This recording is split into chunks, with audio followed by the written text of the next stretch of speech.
Graça e paz, graça eterna para todos meus irmãos em graça, para todos aqueles que vão assistir essa mensagem. Essa noite nós iremos crescer na graça e no conhecimento do Eterno, com os olhos iluminados e a mente de Cristo. O tema dessa mensagem é: se Jesus vai voltar, cadê os fariseus? Amém? Se Jesus vai voltar, cadê os fariseus? Eles têm que estarem vivos.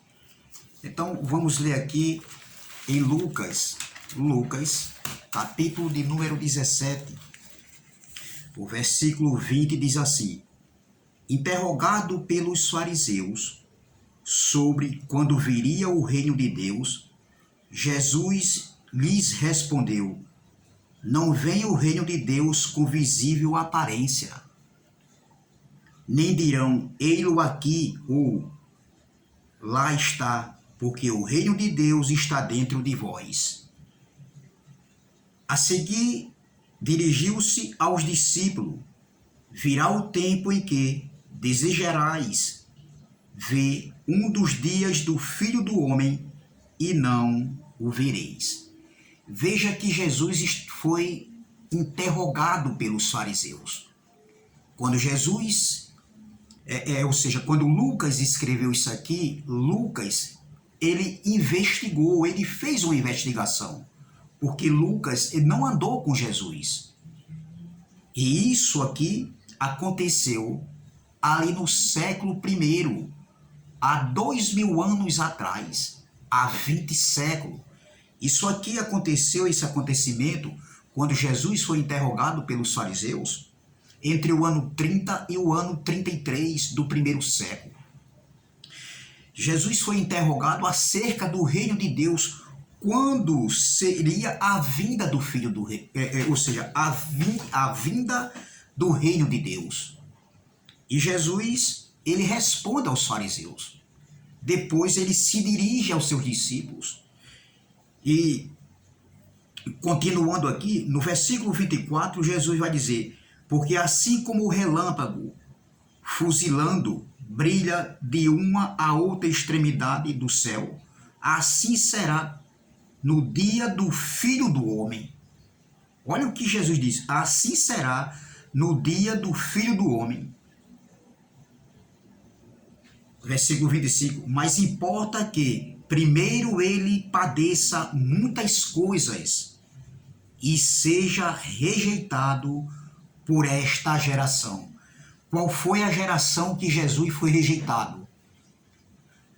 Desculpe, a geração do século I, a geração contemporânea de Jesus, a geração do século I, onde Jesus ele nasceu sob a lei, onde Jesus veio e cumpriu a lei de Moisés. Entendeu? Então ele diz que, mas importa que primeiro ele padeça muitas coisas e seja rejeitado por esta geração. Esta geração aqui foi aquela geração contemporânea de Jesus. Continuando, versículo 26, mas assim como foi nos dias de Noé, será também nos dias do Filho do Homem. Veja, Jesus fazendo uma alusão, fazendo eles lembrarem como foi nos dias de Noé. Então, assim também seria, né, nos dias do Filho do Homem. Entendeu? Na sua vinda, na sua manifestação, na parousia, onde o reino foi estabelecido. Versículo de número 27, comiam, bebiam, casavam e davam-se em casamento, até o dia em que Noé entrou na arca e veio o dilúvio e destruiu a todos. Ele está falando agora da destruição que veio no dilúvio, no tempo de Noé, entendeu? Então Jesus está fazendo eles lembrarem desse acontecimento, desse fato que já havia acontecido anteriormente àquela geração, entendeu? versículo de número 28. O mesmo aconteceu nos dias de Ló. Comiam, bebiam, compravam, vendiam, plantavam e edificavam. Versículo 29. Mas no dia em que Ló saiu de Sodoma, olha, choveu do céu fogo e enxofre e destruiu a todos. Versículo 30. Assim será no dia em que o Filho do Homem se manifestar. A pergunta é: o Filho do Homem já se manifestou ou ainda vai se manifestar?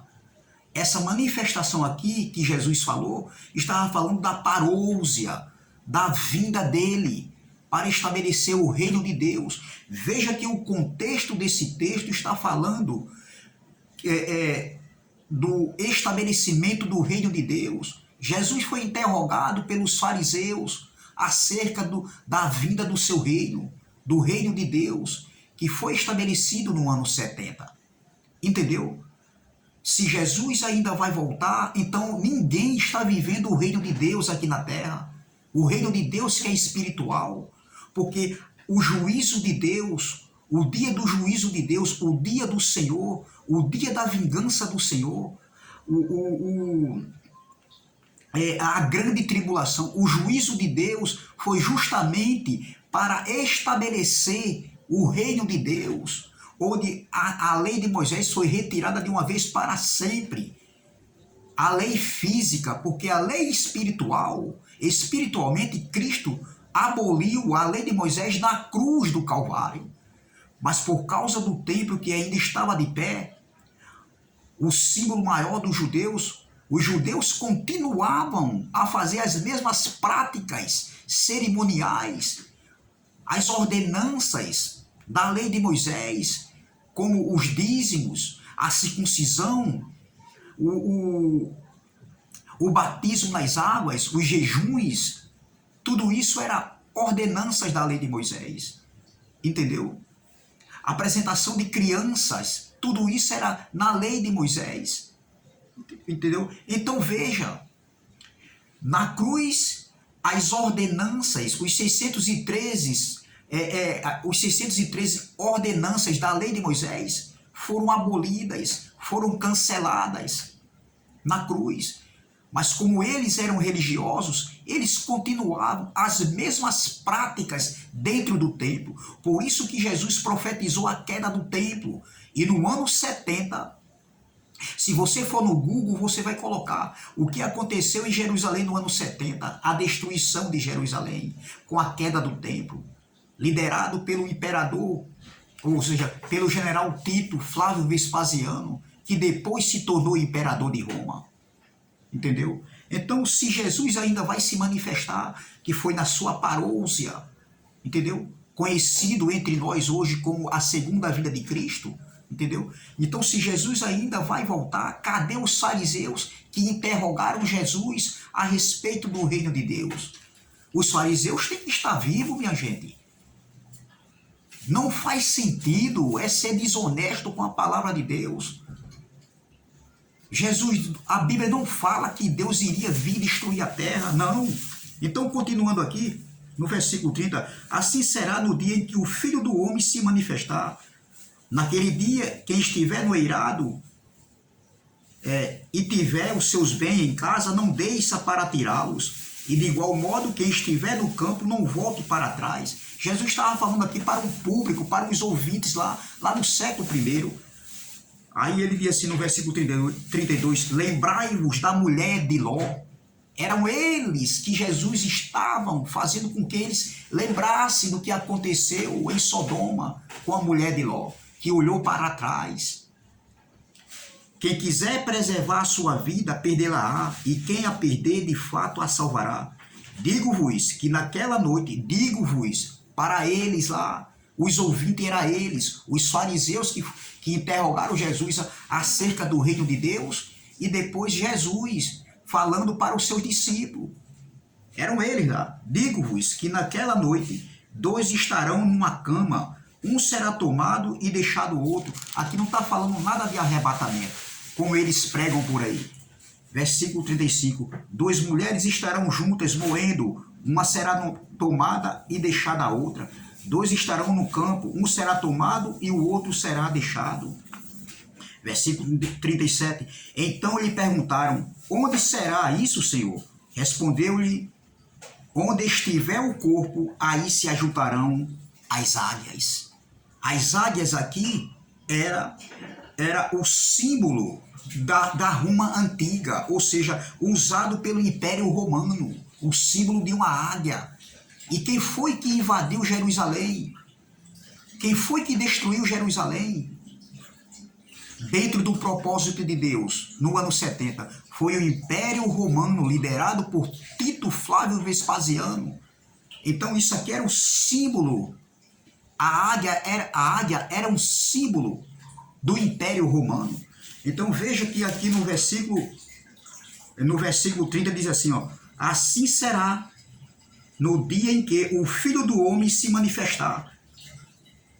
Agora vamos para 1 Timóteo capítulo 6, versículo 14. A mesma palavra que Jesus falou aqui, Paulo vai falar aqui para quem? Na carta, quando ele escreveu para Timóteo.